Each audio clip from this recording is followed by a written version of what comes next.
దేవుడు నీకు ఇచ్చిన వాగ్దానం ఎక్కడ పోలేదు. 2026 సంవత్సరంలో ఆమె రాదు గట్టిగా ఆమె దేవుడు ఒకసారి హల్లెలూయా హల్లెలూయా. ఒకవేళ నిన్న పరిస్థితుల్లో మన సంఘం నీ సంఘం నిన్ను అవమానపరుచుంటే అదే సంఘం నిన్ను పురుషుల మీద ఎదిగించుకొని మా సేవకుని నోటి నుంచి నా దేవుడు చెప్పగలుగునుగాక. ఆమేన్ హల్లెలూయా హల్లెలూయా. మనం కాదు ఈయన్ని ఆశ్చర్యపోయాడు అని ఎవడు ఎక్కడ కుమ్మరి వ్యక్తి ఇంటి దగ్గర చూడండి ఎక్కడ కుమ్మరి వ్యక్తి ఇంటి దగ్గర నిలబడి ఆశ్చర్యపోయాడు. ప్రభు మాట్లాడుతూ ఉన్నాడు. ఈమె చూడు ఎట్టున్నాడు ఎట్టున్నా చదువుతున్నాడు. అయ్యా సంఘం మోసేస్తుంది అయ్యాడయ్యా సపోర్ట్ల కొడుకు స్తోత్రం దేవుడా హల్లెలూయా హల్లెలూయా. కొంచెం గట్టిగా హల్లెలూయా హల్లెలూయా. మరొక మాట చూద్దాం.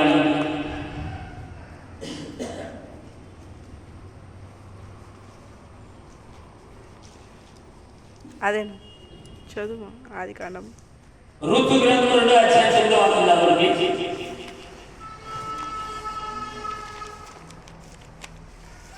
ఋతు గ్రంథం 2వ అధ్యాయం 9వ వచనం. బాగా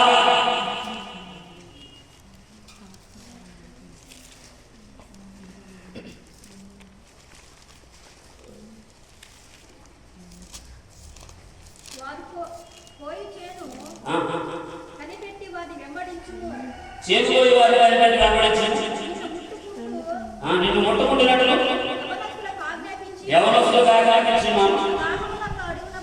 అమ్మ దాహం కలిగిన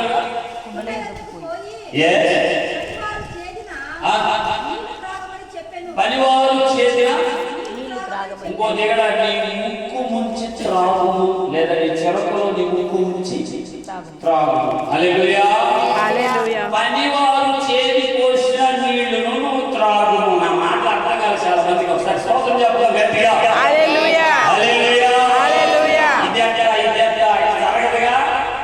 ఇప్పుడు నాకు తెలిసి యోహాను సువార్త 4వ అధ్యాయం మాట్లాడుతున్నాను సార్. యోహాను సువార్త 4వ అధ్యాయం 25వ మీదే దేవుని స్తోత్రం. సంఘం వదిలేసిన ఉండదే ఎందుకు సార్ నీ దర్శనం పక్కన అయిపోయింది అక్క? ఎందుకు నీ విశ్వాసం సంఘంలో చేర్చబడింది అన్నా? ఎందుకు నీ దైవజనుడికి గుడి పొందలాగా ఎడపొందలాగా దేవుడిని వాడుకున్న సందర్భం ఎందుకు ఆగిపోయావు? ఒకసారి మన మనసు మనం ప్రశ్నించుకుందాం. హల్లెలూయా. ఒకసారి నీ ఆత్మీయతను ఒకసారి ప్రశ్నించుకుందాం. నేను అంటాను సంఘం వదిలేసిన ఏమైంది సార్? ఏమైంది? అమాయకో బాబా మన నుంచి తొలగిపోవును కాక. ఇప్పుడు చెప్పండి ఏమైంది? ఆమె వదిలేసినప్పుడు ఏమైంది సార్? బద్దలైపోయింది, పగిలిపోయింది. ఇక మళ్ళా అది కట్టాలంటే కుమ్మరి కాడికి వెళ్ళాలి. కుమ్మరి కాడికి వెళ్ళాలంటే మళ్ళీ మట్టి కావాలి. ఇక మొదలుతో కాయని మళ్ళీ చేయడానికి రాదు. అది పచ్చింది కాబట్టి చేయడానికి వచ్చింది. స్టార్టింగ్ లో చేయడానికి వచ్చింది. ఏదో ఒక రకంగా ఏదో ఒక తీరుగా మాట్లాడే ప్రజల మధ్యలో మనం ఉన్నాం. మరలా దాన్ని అతికించాలంటే ప్రభువే అతికించాలి. స్తోత్రం హల్లెలూయా హల్లెలూయా. అతికించేసి పక్కన పెడితే సంఘం వదిలేసిపోయిన కొంత పగిలిపోయిన పెట్టుకుంటే బాగుండేది, జింపిపోయింటే బాగుండేది. ఆ కొందరు అలాగే నేను అంటున్నాను అనుకోవద్దు. దేవుడు సెలవు చిన్న మాట గుర్తు చేస్తున్నాను. ఎందుకో దేవుడు మాట్లాడమని. సంఘాన్ని తృప్తిపరచలేని కొండగా నువ్వు నేను ఉంటే మనం ఇలాగే బాగానే ఉంటాం. చూడటానికి బాగుంటాం, పలకరించడానికి బాగుంటాం. మనం పోయినప్పుడు 100 ఎక్స్ట్రానే కాను పెడతారు విశ్వాసం మనకి. చెప్పడానికి 100 కానుకే పెడతారు. సంఘాన్ని మనం బలపరిచే తప్పదు. హల్లెలూయా హల్లెలూయా. సంఘాన్ని మనం తృప్తిపరిచే తప్పదు. హల్లెలూయా. సంఘం తృప్తిపరచడం లేదా బిడ్డ ఎదగాలంటే తల్లి పత్యం చేయాలి తప్పదు. బిడ్డ ఎదగాలంటే తల్లి పత్యం చేయాలి. తల్లికి జలుబు వచ్చిందని బిడ్డకి మనం పాల్దా పాల్దాగా మనం జలుబు తగ్గుతాం. చెప్పండి ఏమైంది?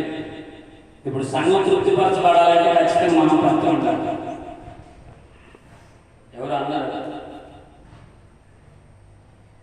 సత్యమైన తప్పలే కానీ చెప్పండి సత్యం సత్యమైన తప్పలే కానీ సత్యం రామబోధి ఆలోచించారు. సంఘాన్ని తృప్తిపరిచే దైవజనులుగా మనం ఉంటే సంఘ సేవకుని చేతిలో వాడబడే సంఘముగా దేవుడు సంఘాన్ని స్థిరపరుస్తాడు. ఇప్పుడు మనం గ్రంథం చదివితే ఆ కుండ నిండా నీళ్ళునేట ఆమె తాకి తృప్తినందిందంట. ఆ కుండలు కనిపెట్టుకుని అక్కడే బాధ్య పక్కకే స్తోత్రం చెప్పండి ఒకసారి బిగ్గరగా. హల్లెలూయా హల్లెలూయా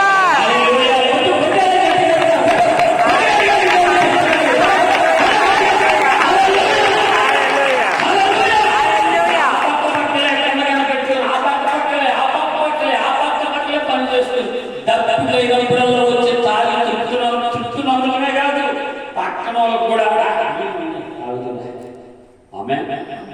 ఆడ పని వాళ్ళు నా మట్టి నేను ఎలా చెప్తాను, దేవదూతల దర్శనం కలిగిన అడవాలను దేవదూతలు చేసిపోయారు. కొత్త కొత్త మాటలు తెలియదు, కొత్త కొత్త లోతులు ఆయన చెప్తాడు సార్. మాకు నీకు చెప్పే దేవుడని ఆరాధిస్తున్నావు. హల్లెలూయా ఆమేన్ చెప్పండి గట్టిగా. ఆమేన్ హల్లెలూయా హల్లెలూయా హల్లెలూయా. లోతుగా మనం ఎదిగితే దొరుకును, కొంచెం గట్టిగా దేవుడు అడిగితే ఇచ్చును. నేను అసలు సాయంత్రం మాట్లాడుతున్నాను, ఏమనుకోవాలి. నేను అన్ని జన్మ నుంచి ప్రభువులకు వచ్చాను. గుడికాడ ప్రసాదాలు బాగా తిన్నా నేను అప్పుడు చెప్పండి ఏంటంట ప్రసాదాలు, పులిహోర, అదేదో చక్కెర కొబ్బరి కలిపి పెడతారు కదా, నైవేద్యం, పొంగలి. ఇది తింటే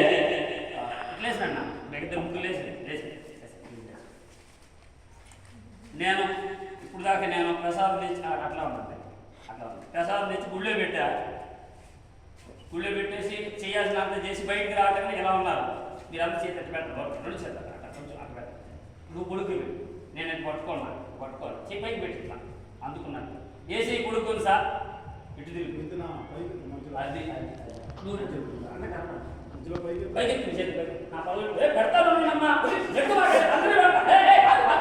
ఆ చేతులు ఎక్కువ పెడతారు, మరిగింత పెడతారు. ఫస్ట్ పెట్టి ఆ చేతులు కబడి కొడుతుంది చెప్పాలి.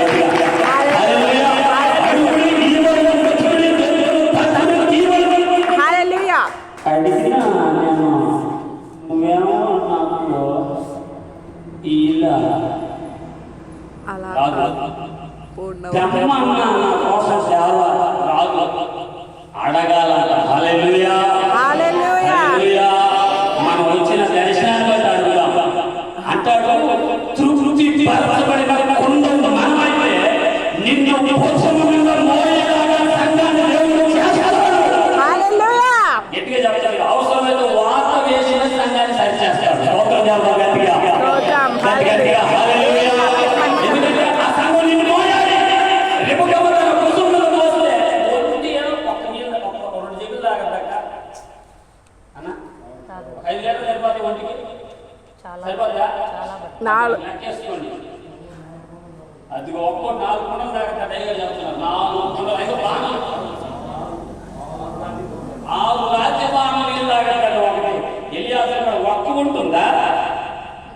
నువ్వు ఉండే గ్రామంలో చిన్న ఉంటా, నిరూపురులో చిన్న ఉంటా. ఇద్దరు భక్తులు ఇలా చెప్పారు, వ్యాపారాన్న చదువులు తక్కువ చదువుతారట కానీ నిన్ను నన్ను మాత్రం చాలా స్పష్టంగా ఎడమడిచి వివరంగా పదం తప్పిపోకుండా చదువుతారు.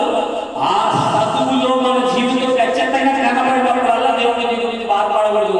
నేను ఇలా చెప్తున్నాను మేషం నిలయాల పరలోకంలో మన దేవుడు కొట్టి గట్టిగా సభలో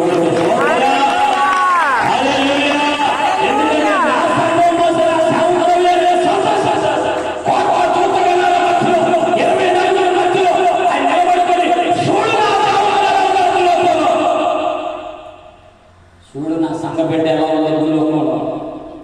కొద్ది సంఘం కానీ సార్, చిన్న సంఘం కానీ సార్, పెద్ద సంఘం కానీ సార్, కృప కలుగును గాక, కృప కలిగిన సంఘంగా మారును గాక. ఎందుకంటే తృప్తిపరచబడింది ఇక్కడ కాక. ఆమె చెప్పండి ఏమైందంటే ఆమె తాగుతుందా తాగుతుందా? నీళ్ళు తాగుతుంది మనలోకిస్తుందా? ఖచ్చితంగా తాగుతుంది. మనమే తమ్ముడుగా అన్నగా చెల్లిగా ఒక చిన్న మాటలు చేస్తున్నాను. వదిలేసి వెళ్ళిపోయే కుండగా ఉండకూడదు ఎట్టి పరిస్థితుల్లో. కుండ సంఘం వదిలేసిన కుండగా మాత్రం ఉండకూడదు. అంజలి నాలుగు దేవునికి మహిమ కలుగును గాక. హల్లెలూయా హల్లెలూయా. మరొక మాట నేను గుర్తు చేస్తాను. మార్కు సువార్త 14:13 మీరు ఒక గ్రామంలో పట్టణంలో వెళ్ళండి, అక్కడ నీళ్ళ కుండ మోయించిన ఎదురుపడు. ఒక మనుషుడు ఎదురుపడతాడు. వారి వెంట పోయి వాళ్ళ వెంట పోయి వారు ఎక్కడ ప్రవేశించినో ఆ ఇంటి యజమానిని చూచి నేను నా శిష్యులతో కూడా పస్కాను భుజించుటకు నా విధిని ఎక్కడని బోధకుడు అడుగుచున్నాడని చెప్పుచు అతడు సామాగ్రితో సిద్ధపరచబడిన గొప్ప మేడ గదిని చూపించును. అక్కడ మన కొరకు సిద్ధపరచుడని చెప్పి తన శిష్యులలో ఇద్దరిని పంపెను. హల్లెలూయా. ప్లేట్లో మొదలేసినప్పుడు ఇప్పుడే కళ్ళు మూసుకున్నట్టు కానీ పడతాను ఉన్నప్పుడు కానీ వేసేరేగా ఆడకపోతే టైం తింటాం అన్నట్టు కానీ ఇప్పుడు ఆలోచించాం. అలా మనం ఆలోచించే ముందు కాక మీరు గమనించాలా, ఇక్కడ ఒక వ్యక్తి భుజము మీద కొండ ఎత్తుకొని ప్రయాణం చేస్తున్నాడు. చెప్పండి ఎక్కడంట? భుజం నేను ఆ కొండ ఏమంటున్నాను తెలుసా? నా మనసు పెట్టారు పేరు, అది నిండుకుండా. చెప్పండి ఏ కొండ? నిండుకుండ. ఏ కొండ? నిండుకుండ. ఏమున్నాయి? నిండా నీళ్ళు ఉన్నాయి. చెప్పాలి ఏమున్నాయి? నిండా నీళ్ళున్నాయి. నిండా నీళ్ళు అనగా ముందు మనం క్షమించబడాలా, తర్వాత ఇతరులు మనం క్షమించాలా. అప్పుడే నీవు నిండుకుండగా హల్లెలూయా. నాకు తెలియదు కానీ విషయం అడుగుతాం, మీలో నుంచి సమాధానం వస్తుందని ఆశపడతారు. చరిత్రలో తిరగ రాశారు అంటే దాని అర్థం సార్, చరిత్రలో తిరగ రాశారు చేయగలుగుతున్నాం మేము.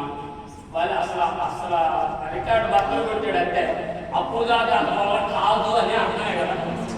ఈ పిల్లవాడు ఏం చేస్తాడు, ఈ అబ్బాయి ఏం చేస్తాడు, ఈ శాపం వల్ల కాదు అనుకున్నదే కదా. అంటే చేయడానికి అవకాశం ఉందనా లేదని సార్, అన్నానా లేదంటే ఖచ్చితంగా చేయడానికి అవకాశం ఉందని. అంటే ఇప్పుడు దాకా అగ్ని లేకుండా, ఇప్పుడు దాకా మంట లేకుండా, ఇప్పుడు దాకా ఆరాధన లేకుండా, ఇప్పుడు దాకా ఆ ఉపలాసం లేకుండా ఉంటే దేవుడు సెలవిస్తున్న మాట, మనలో మరలా ఆ నిందత్వం తిరిగి వచ్చునుగా. ఆమేన్. హల్లెలూయా. హల్లెలూయా.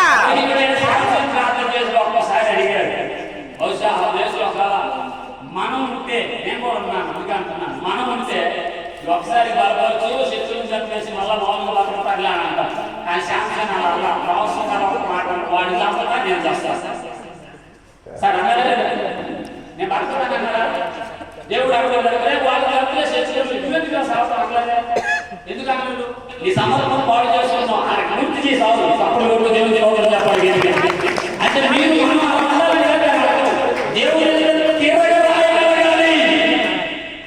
భక్తుడు అన్నాడు, శివుడు ప్రాణం పోయే స్థితిలో ప్రార్థన చేయండి నా కోసం, ఇంకొక అవకాశం ఇస్తే ప్రపంచాన్ని మరొకసారి కదిలించాలని ఆశ ఉందన్నాడు. స్తోత్రులా. 2 గంటల సెకండ్లో ప్రాణం బాధించారు. మనకు అవయవాలు అన్ని బాగున్నాయి. నేను వాళ్ళ పేర్లు రావాలి కానీ ఆ ఫోన్లో నేను చూస్తూ ఉంటాను. ఆయన పేరు మనిషి ముంజం. మనిషి చెప్పాలి, మనిషి ముంజం. ఏంటి సార్? దేశాలు కదిలిస్తున్నాడు, రాష్ట్రాలు కదిలిస్తున్నాడు, జిల్లాలు కదిలిస్తున్నాడు, గ్రామాలు కదిలిస్తున్నాడు. అన్ని ఉన్న మనం ఏం కదిలిస్తున్నాం? హల్లెలూయా. న్యాయాధిపతుల గ్రంథం శివనాథ చదివి ప్రార్థన చేస్తున్నాం.